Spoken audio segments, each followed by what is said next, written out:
Assalamualaikum warahmatullahi wabarakatuh. Halo siswa kelas 2 sekolah dasar. Bagaimanakah kabar kalian untuk minggu ini? Semoga semuanya baik-baik saja. Kemudian tetap sehat, tidak ada yang sakit ya. Dan tetap semangat untuk belajar. Lebih-lebih setelah minggu kemarin kalian sudah liburan di semester 1. Memasuki semester 2 ini kalian harus lebih semangat lagi daripada di semester 1. Untuk mengawali di semester 2 ini PAI pelajarannya yaitu pelajaran 7 tentang berani, bagian yang pertama. Nah, bagian yang pertama ini anak-anak, kita nanti akan membahas tentang sikap berani dari Nabi Saleh. Kalian tahu Nabi Saleh itu siapa? Nabi Saleh itu merupakan salah satu nabi dari 25 nabi yang wajib kita ketahui. Nah, ini nanti kita akan membahas tentang Nabi Saleh. Oke ya, sudah bisa kita lanjut? Oke. Anak-anak kelas 2, sebelum kita lanjut, tahukah kalian siapakah Nabi Saleh itu? Ada yang sudah tahu mungkin? Sudah pernah mendengar ceritanya mungkin? Iya, kalau belum tahu, saya kasih tahu. Nabi Saleh itu merupakan putra dari Ubaid bin Jabir bin Samud. Itu adalah silsilah dari Nabi Saleh. Kemudian sebelum menjadi nabi, Saleh itu terkenal dengan kejujurannya dan kebaikannya. Jadi Nabi Saleh itu ketika belum menjadi nabi, beliau itu terkenal dengan orang yang jujur dan juga orang yang sangat baik hati. Kalian juga harus seperti itu. Kalau meniru kepada Nabi Saleh, kalian juga harus jujur. Apa jujur itu? Jujur itu tidak pernah bohong. Itu namanya jujur. Kemudian kalau baik hati ya baik, tidak menjahili temannya. Itu berarti kan baik, suka menolong. Itu termasuk orang yang baik. Bisa kira-kira menjadi orang yang jujur dan menjadi orang yang baik? Pasti bisa. Anak kelas 2 kan hebat. Oke ya, kita lanjutkan. Nabi Saleh itu diutus untuk berdakwah kepada kaum Samud. Kaum Samud itu ya itu tadi silsilah dari Nabi Saleh itu kan putra dari Ubaid bin Jabir bin Samud. Jadi keturunannya Samud itu namanya kaum Samud. Nabi Saleh diutus berdakwah kepada kaum Samud tersebut. Seperti itu. Kita lanjutkan. Lalu siapakah kaum Samud itu? Kaum Samud itu adalah kaum yang memiliki fisik yang kuat. Maksudnya fisik yang kuat itu badannya itu sangat kuat. Kemudian banyak keahlian. Kaum Samud itu keahliannya banyak sekali. Apa saja keahlian dari kaum Samud itu? Di antaranya kaum Samud itu pandai bercocok tanam. Bercocok tanam itu menanam ya. Jadi pandai menanam apapun. Kemudian beternak. Beternak itu adalah memelihara hewan. Itu adalah beternak, mungkin beternak unta, beternak sapi dan lain sebagainya, domba itu. Kemudian kaum Samud ahli juga dalam bidang arsitektur. Apa arsitektur itu? Ya biasanya arsitektur itu terkait dengan bangunan-bangunan, membuat bangunan-bangunan yang indah seperti itu. Itu adalah beberapa kelebihan dari kaum Samud. Kemudian kaum Samud itu hidupnya makmur. Jadi kaum Samud itu hidupnya sangat makmur. Karena apa? Ya itu tadi, mempunyai banyak keahlian, mempunyai banyak kepandaian. Jadi tidak bingung kalau hanya untuk makan saja. Makanya hidupnya menjadi makmur. Kita lanjutkan. Terus mereka itu menjadi sombong dan merendahkan kaum yang lain. Kenapa kok sombong dan merendahkan kaum yang lain? Karena kaum Samud itu merasa dirinya itu banyak sekali keahlian dan menganggap kaum-kaum yang lain itu tidak mempunyai keahlian. Jadi yang paling ahli itu ya kaum Samud itu menurut mereka. Makanya mereka itu menjadi sombong. Nah, kemudian setelah itu karena sombong, maka gaya hidupnya pun dipakai untuk bermaksiat kepada Allah. Contoh gaya hidup bermaksiat kepada Allah bagaimana? Ya mungkin minum-minuman keras, mabuk-mabukan, berjudi, dan lain sebagainya. Itu adalah kaum Samud pada saat itu. Nah, selain itu, kaum Samud juga tidak mau menyembah Allah. Yang disembah oleh kaum Samud itu adalah berhala. Berhala itu batu yang dipahat menjadi patung, kemudian patungnya itu disembah. Itu adalah kehidupan dari kaum Samud. Jadi selain kaum Samud itu bermaksiat kepada Allah, kaum Samud juga menyembah berhala. Maka dari itu Nabi Saleh diutus untuk meluruskan kaumnya tersebut. Kalian masih ingat tadi ya? Kaumnya Nabi Saleh itu namanya kaum Samud. Karena kaumnya itu menyembah berhala dan hidupnya bermaksiat kepada Allah, makanya Nabi Saleh dikirim untuk meluruskan kaumnya tersebut agar mau menyembah Allah. Lalu bagaimana selanjutnya? Lalu Nabi Saleh itu menyeru kepada kaumnya. Ini terdapat dalam Al-Quran surat Hud ya, mulai dari ayat 61. Bagaimana? Ini artinya, dan kepada Samud, Samud itu kaumnya tadi ya, kami utus saudara mereka Saleh. Saleh berkata, nah ini akhirnya Saleh itu mengatakan kepada kaum Samud tersebut. Bagaimana Saleh berkata, hai kaumku, sembahlah Allah. Jadi Saleh menyeru kepada kaum Samud untuk menyembah Allah. Sekali-kali tidak ada bagimu Tuhan selain Dia. Maksudnya Dia itu adalah Allah. Jadi tidak ada Tuhan selain Allah. Dia berarti Allah menciptakan kamu dari bumi atau tanah. Jadi kita itu diciptakan Allah dari tanah. Terus dan menjadikan kamu pemakmurnya. Pemakmurnya itu menjadi pemakmur bumi.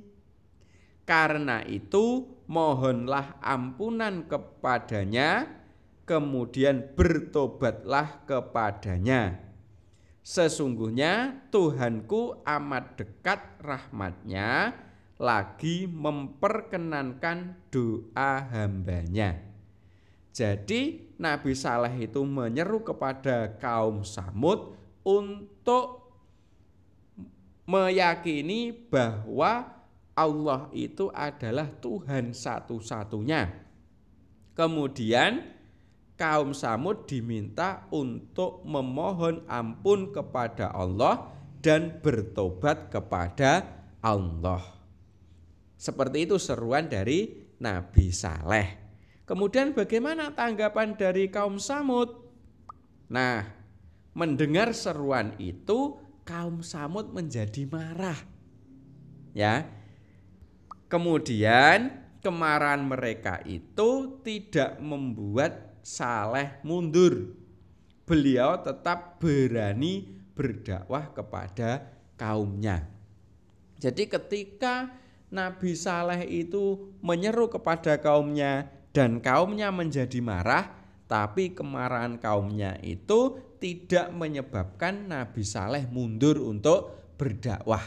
Nabi Saleh tetap berani untuk mengajak kebaikan, berani untuk menyeru kepada kaumnya, yaitu kaum Samud, agar mau beriman kepada Allah. Kemudian dengan kegigihan dan keberanian Nabi Saleh ini, ada sebagian kecil yang mau beriman. Tapi sebagian besar tetap tidak mau beriman.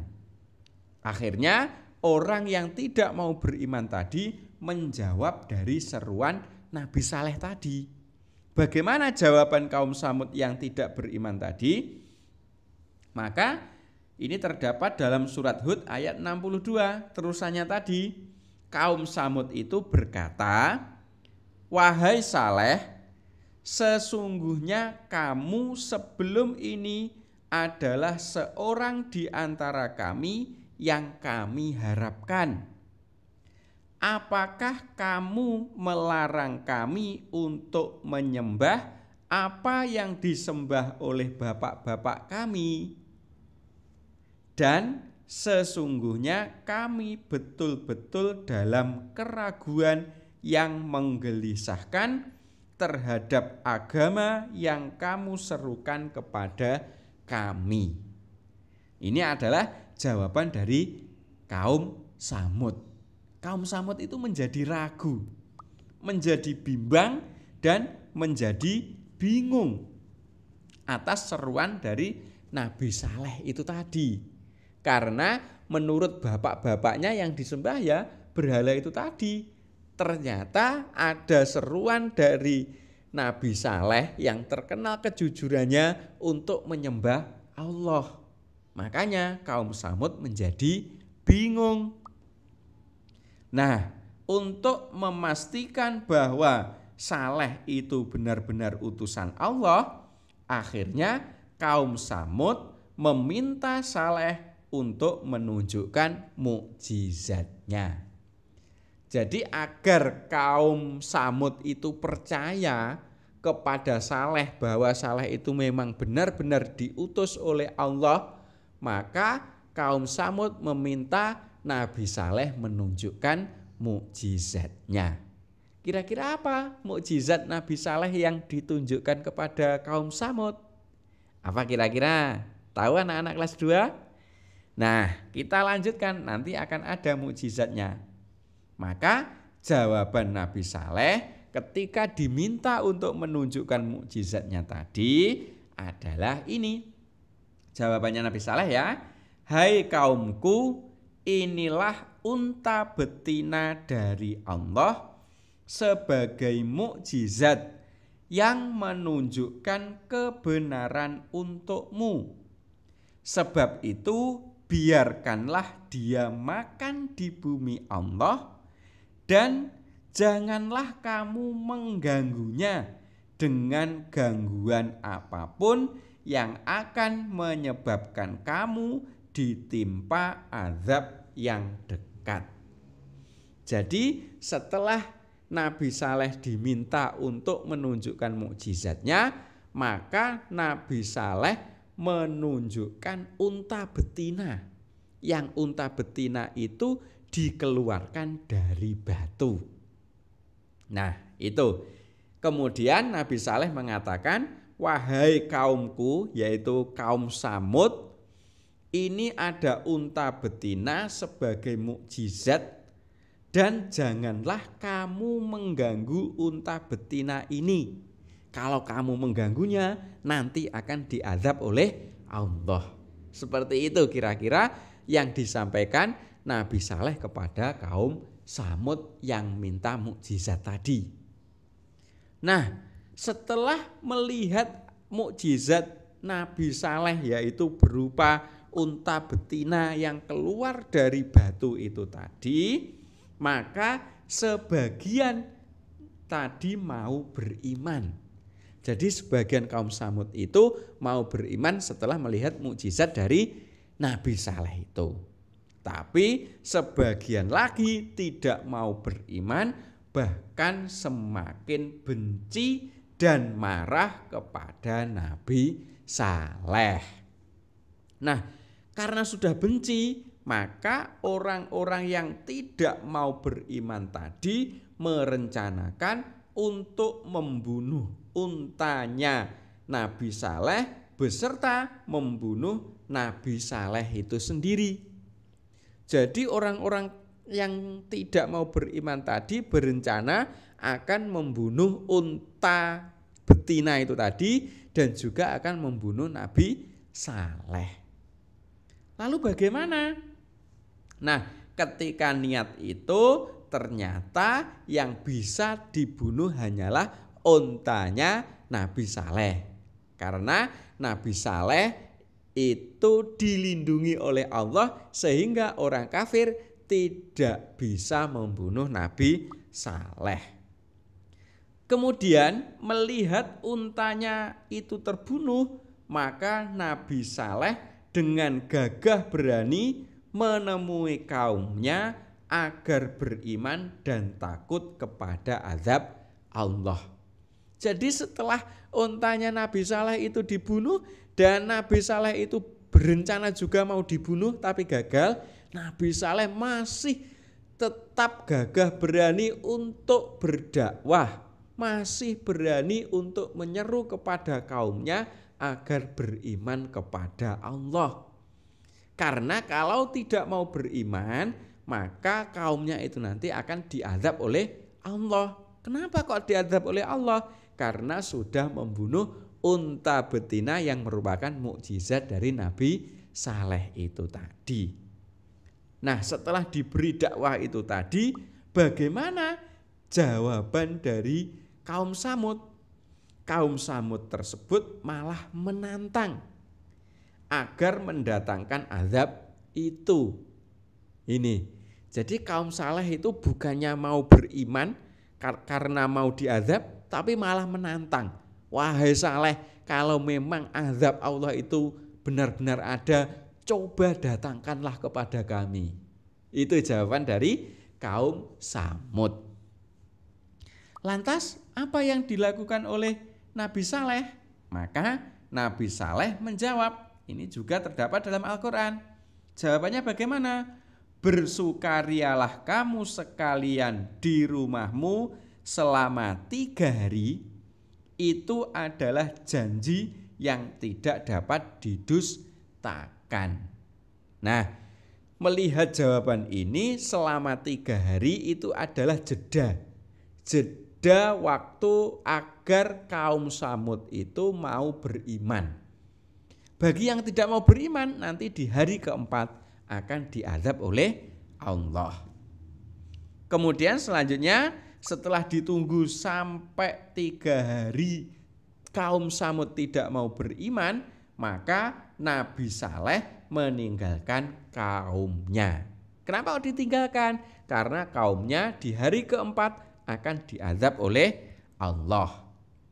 Setelah Nabi Saleh meninggal kaumnya, memasuki hari keempat, maka ada teriakan yang sangat keras yang menghancurkan. Jadi ada teriakan yang sangat keras dan teriakannya itu bisa menghancurkan segalanya. Sehingga termasuk kaum Samud yang durhaka itu juga hancur dengan adanya teriakan yang sangat keras itu tadi. Itu adalah azab Allah yang diberikan kepada kaum Samud yang tidak mau beriman kepada Allah. Lanjutnya, intinya apa dari kisah Nabi Saleh itu? Intinya adalah bahwa Nabi Saleh itu sangat berani mengajak kepada kaumnya pada kebenaran, meskipun banyak yang menentang dan yang membunuhnya. Jadi Nabi Saleh itu merupakan orang atau nabi yang sangat berani.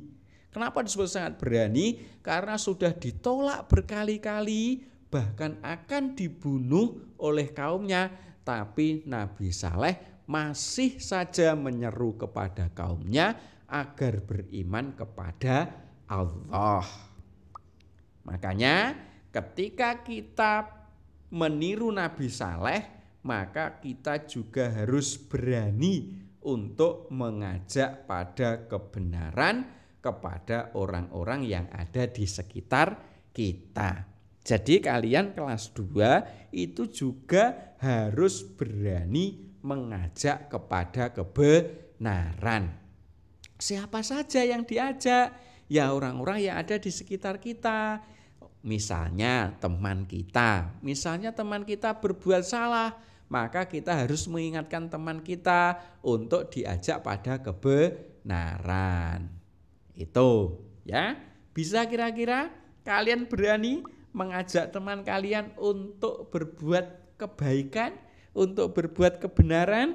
Kalau ada temannya yang salah, maka harus diingatkan. Itu merupakan wujud dari kita meneladani kisah Nabi Saleh. Bisa ya kira-kira berani mengajak pada kebenaran. Saya harapkan bisa semua. Oke ya, sementara itu pelajaran pada kali ini semoga bermanfaat. Saya akhiri. Assalamualaikum warahmatullahi wabarakatuh.